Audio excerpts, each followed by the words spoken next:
things have been better for the iPod Touch. We haven't seen a release since 2015 when the 6th generation came out, and it's safe to say that this device is starting to feel old. And yet, against all odds, Apple is still selling it brand new on their website for $200. Hey, how's it going? I'm Josh from 91 Tech, and today we're going to be talking about the 7th generation iPod Touch. Will it ever happen?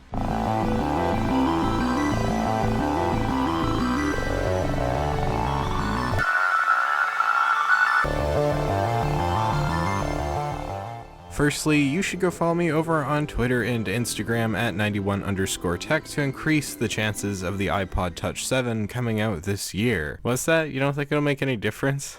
Well, how do you know it won't make any difference? So, there. Anyways, things have always kind of looked grim when it came to iPod rumors in recent history. Every single iPod has been discontinued except for the 6th generation iPod Touch, and it's currently the oldest iOS device Apple is selling. It even still has the original home button. This iPod's hardware is getting old. It has the same chipset as the iPhone 6, but is actually a bit slower, and I'd be shocked if it got iOS 13, especially since it's not really any faster than the iPhone 5S.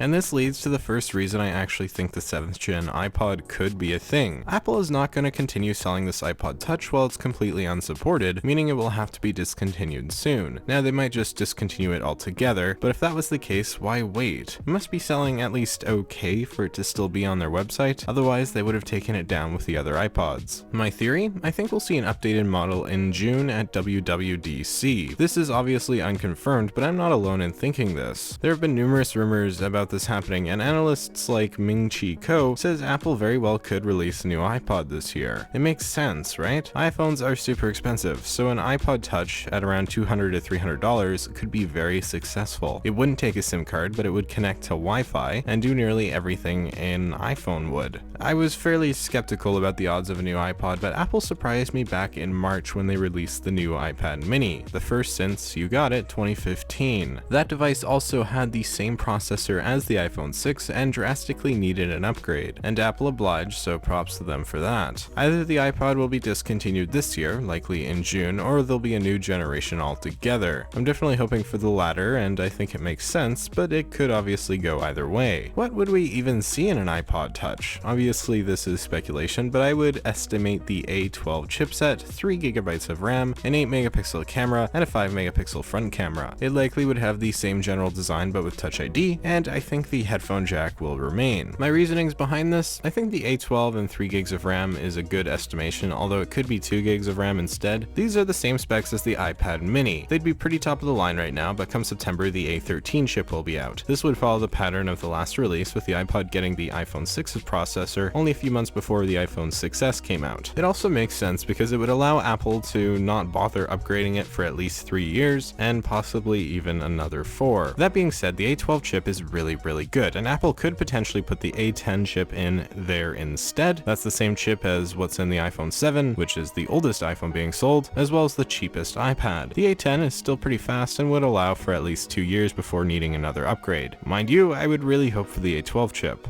The 8-megapixel camera is kind of a no-brainer in my opinion. Apple wouldn't need to give it the iPhone XS or 10-hour camera. The 8-megapixel one is fine, and it's used in most of their iPads. It's not good, but it's not bad either. The 5-megapixel selfie camera could potentially be an underestimation. We've seen the 7-megapixel camera in the iPad mini, which is really good, but I think to cut corners, Apple would just give it the iPhone 6s's selfie camera. There is a flaw in this. As far as I know, Apple isn't selling any devices with this 5-megapixel camera, which means the 7-megapixel selfie camera might be a better guess. However, again, Apple needs to cut corners somewhere, and I think it would be an easy place to do it. As long as we wouldn't see the 1.2-megapixel camera return, I would be happy. When it comes to keeping the headphone jack, I think it will, because it's an iPod, it's for music, and all the older iPads still have the headphone jack, so I don't think Apple would remove it altogether. I think the design would generally stay the same screen. We would get Touch ID probably, just because Apple doesn't use the old home buttons anymore. At the end of the day, I do think the 7th gen iPod is unlikely to happen, but it makes sense, and the renewed iPad mini does give me some hope it could possibly happen. So while you shouldn't rely on it being a sure thing, there's no reason not to consider it a possibility this coming June. So my final answer, I do think an iPod could be coming, but don't bet on it. But what do you think? Will the iPod 7 ever happen, or is this going to be another full year without anything new? Let me know in the comments down below. I really hope Apple does something. I've always loved the iPod Touch and I really don't want it to get discontinued. I think it's a great device for younger children, and hopefully Apple can see there is a market for it. Thank you so much for watching. If you found this video interesting, maybe hit that like button and consider subscribing for more content just like this. You can always follow me over at Twitter and Instagram at 91_tech, and sorry for the lack of regular videos lately. I'm on my last week of school for the semester, so they're coming soon, hopefully.